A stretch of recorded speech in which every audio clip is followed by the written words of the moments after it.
तिमीलाई थाहा छैन भोक लागिसकेछ यहाँ खाना लगाउनु पर्छ भनेर सेफको? उहाँको नाम कृष्ण बहादुर घरती हो। उहाँ एउटा होटेलको सेफ हुनुहुन्छ। उहाँले यो भिडियो हालेदेखि धेरै नै गाली पाइराख्नु छ।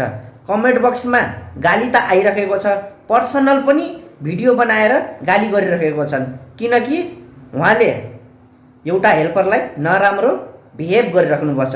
यो बिहेभको अर्थता नबुझेर गाली गरिरहेको छन्। म हजुरहरूलाई भन्न चाहन्छु यो भिडियोको अर्थता के हो भनेर।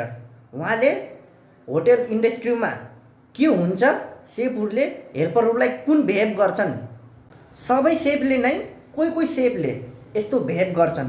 त्यही भएर उहाँले यस्तो टाइपको भिडियो बनाउनु भएको अर्थता यो भिडियोको माध्यमले यस्तो बिहेभ नगरून् भनेर।